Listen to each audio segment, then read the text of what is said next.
Tolong dilepas wignya ya. Tolong dilepas wignya ya.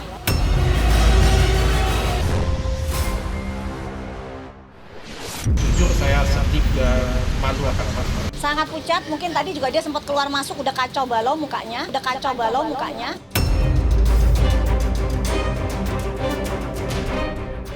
Setiap hari Bunda akan datang ketemu kamu.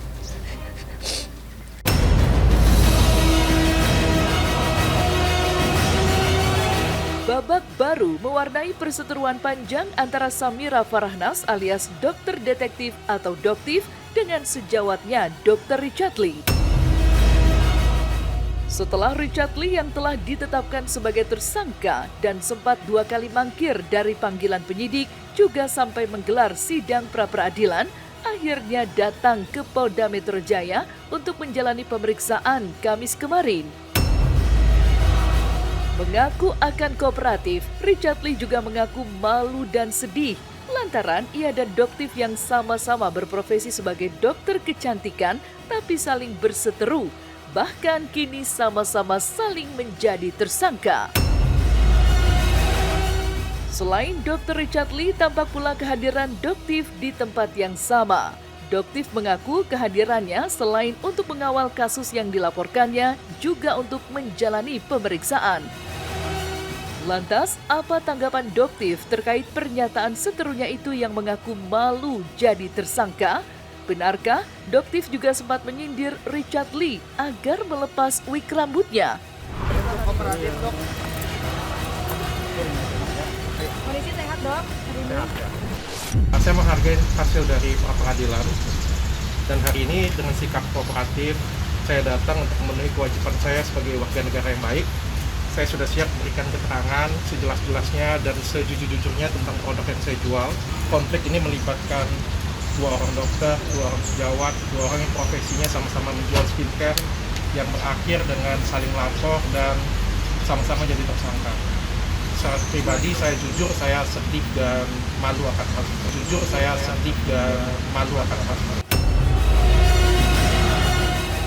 Alhamdulillah hari ini Doktif datang sebagai pelapor ya. Enggak, Doktif nggak malu jadi TSK di 2 tempat. Kenapa? Karena kebenaran selama yang Doktif ungkapkan suatu kebenaran nggak perlu malu. Terus apa yang harus sedih? Doktif bangga. Kenapa? Doktif bisa menyelamatkan uang kalian. Kalau ketemu, tolong dilepas wignya ya. Tolong dilepas wignya ya. Tolong dilepas wignya aja ya, karena kamu jual serum penumbuh rambut. Kamu tunjukkan aja, kamu bisa jualan serum penumbuh rambut, tumbuhkan rambut kamu sendiri. Sama-sama hadir di Polda Metro Jaya, Doktif mengakui sempat berpapasan langsung dengan seterunya itu di ruang pemeriksaan. Tidak hanya saling sapa dan menanyakan kabar, Doktif juga menyampaikan salam dari Kartika Putri yang ternyata juga sudah memaafkan Richard Lee terkait perseteruan mereka di masa lalu. Lantas, benarkah Richard Lee terlihat panik dan tertekan hingga wajahnya kusut dan stres selama menjalani pemeriksaan sejak pagi? Jadi Doktif tadi ketemu di dalam, sempat berpapasan dengan dia, sempat menyampaikan pesan amanah ya dari saudara Teh Kartika Putri kalau sudah memaafkan saudara DRL, tersangka DRL. Hampir menuju jam 8, Doktif ketemu dengan saudara tersangka DRL. Setelah selesai, Doktif bilang, sholat Cat, sholat. Ya, tapi dia terlihat panik sekali dan dia bilang, selamat sore. Sangat pucat, mungkin tadi juga dia sempat keluar masuk udah kacau balau mukanya.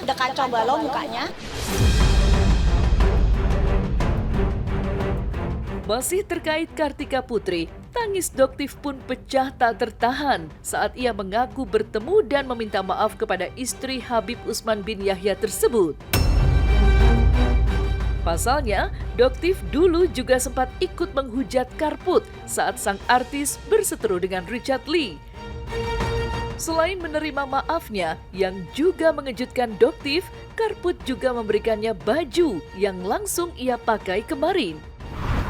Guys, hari ini Doktif menggunakan outfit dari seseorang yang sangat Doktif sayang, seseorang yang pernah Doktif sakiti hatinya. Dia adalah seorang Kartika Putri. Doktif meminta maaf secara langsung karena Doktif pernah menghujat beliau. Doktif sempat terbawa oleh giringan framing opini yang dilakukan oleh saudara DRL. Ya, betapa jeleknya nama seorang Karput pada saat itu. Dan salah satunya Doktif ikut menghujat beliau. Jadi alhamdulillah Karput sudah memaafkan Doktif. Terima kasih banyak Teh Karput. Beliau orang yang sangat luar biasa, guys. Dan setelah menjalani pemeriksaan sejak pagi selama kurang lebih 12 jam, semalam Richard Lee akhirnya diperbolehkan pulang alias tidak ditahan. Kondisi kesehatannya yang belum sepenuhnya pulih diduga menjadi alasan penyidik untuk tidak menahan tersangka. Benarkah? Lalu, bagaimana reaksi Doktif melihat DRL pulang setelah pemeriksaan, padahal statusnya tersangka dengan ancaman maksimal 12 tahun penjara? Benarkah awalnya sempat terlihat datang mobil ambulans yang disebut Doktif untuk memeriksa kondisi kesehatan DRL? Guys, untuk pemirsa Silet ya, kita lihat di sini ada yang namanya ambulance. Tahu? Ambulance VIP. Nah, ambulance VIP ini tadi membawa dokpol. Jadi memang membawa dokter atau tenaga medis dari Dokes ya, dari Dokes. Untuk apa? Kemungkinan dugaannya Doktif untuk memeriksa kesehatan tersangka DRL sebelum dimasukkan ke dalam Shell. Tanggung jawab masuk ke dalam Shell. Kita ikuti proses hukumnya.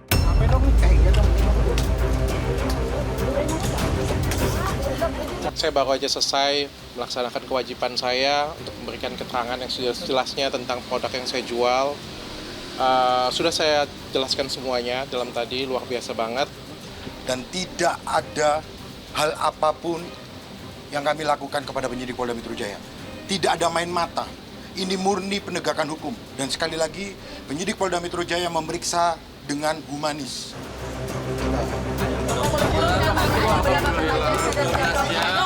Kemarin bulan lalu saya sakit sampai 1 bulan sampai dirawat di rumah sakit. Tapi sekarang sudah. Saya hargain semua hasil. Terima kasih ya. Bang, bebas ya bang, bebas ya bang. Berarti dari tangan ya dok ya? Kemungkinan alasannya dia sakit. Ya, jadi karena alasannya dia sakit, makanya tadi dari Dokes datang untuk memeriksa. Kemungkinan dia diperiksa dan mungkin memang ada sakitnya.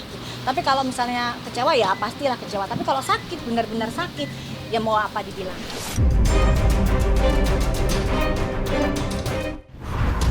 Pemirsa Silat, kemunculan Dr. Richard Lee sebagai tersangka seolah menggambarkan betapa ia sangat tertekan dengan apa yang terjadi kepada dirinya. Namun, setiap perbuatan pasti ada konsekuensinya. Dan hukum tidak akan pandang bulu terhadap siapapun sosoknya jika memang terbukti bersalah. Selamat siang pemirsa.